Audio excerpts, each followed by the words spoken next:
the game, cause see the boxing voice. Welcome back, gang, for the first time and hopefully many more to come.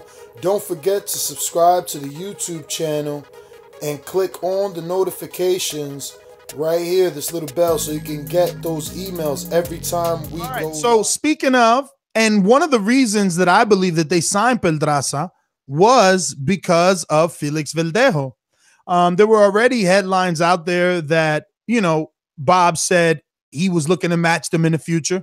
Verdejo drops the ball and really, he got his ass beat yesterday. You know what I mean? And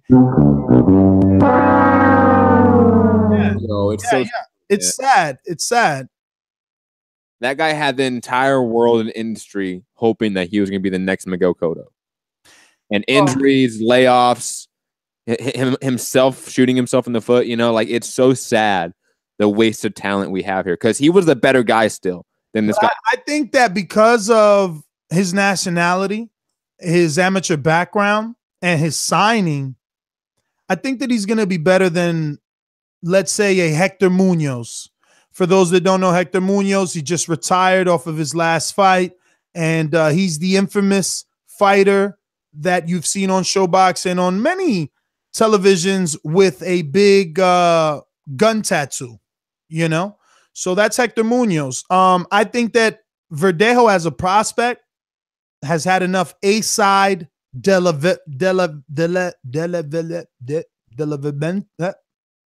Nice try, Ness. That's good. You just keep going. Just keep rolling, man. You're good. I don't know. I can't get it out. Developmental. There you go. Something like that. Mental fights. Developmental fights. Enough A-side developmental fights that he's kind of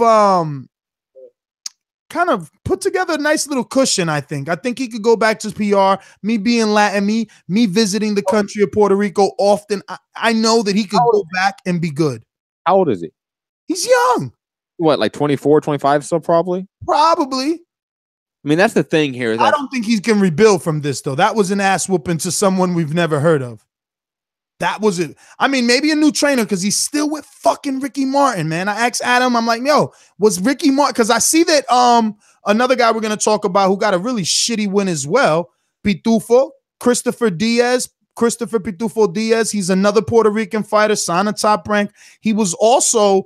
It's a co-promotion. I don't know if this still exists, but when he first stepped on the scene, he was co-promoted with Felix Diaz.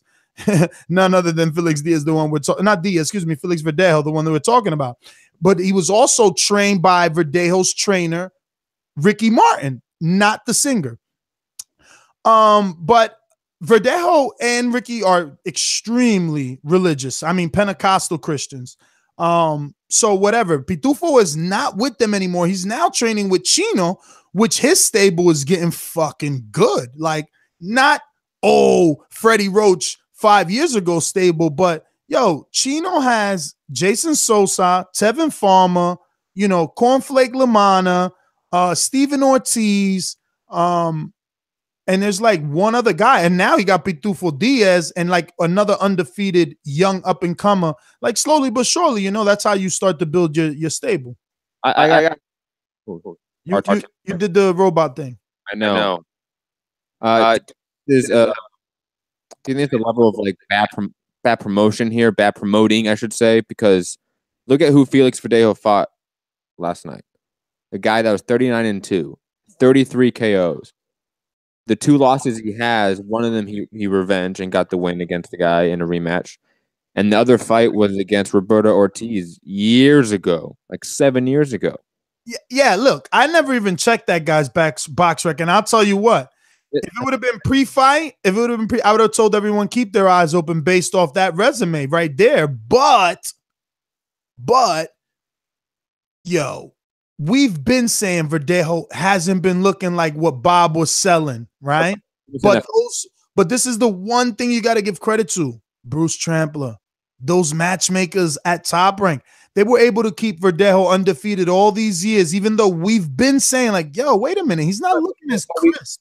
But we can't celebrate those matchmakers when they put a guy over a year layoff against a guy with that resume, with over an 80% knockout ratio that's only lost twice and hasn't lost in years. Well, only thing I could think of, Matt, and you know, there's no facts on this, but maybe we need to do a search on is this kid signing Top Rank as well? Awesome.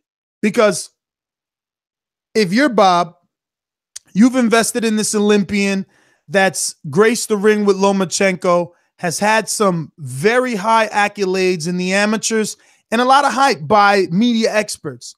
You sign him, you make a lot of hoopla. You know, you do all these fights around him. You build him up in New York City. You get him a wear in Puerto Rico. You get him sponsored by Dodge. But fight after fight, he lets you down. Fight after fight, you're worried. Then he goes out, gets hurt. Then he goes out and gets a fucking another accident and either gets shot or hit by a car. I mean, there's always something with him. And again, he's Christian. Imagine if he was out there ripping and running.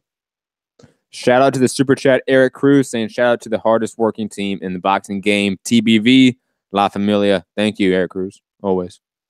Shout out to one of the hardest super chatters, Eric Cruz. Always showing us some love for sure. Appreciate you.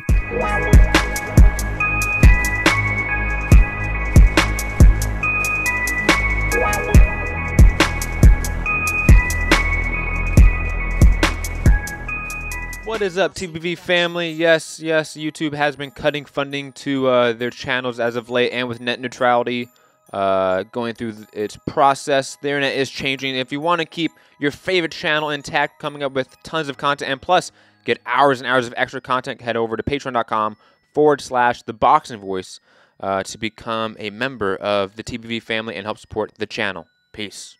No other sight in the game, 'cause see the boxing voice.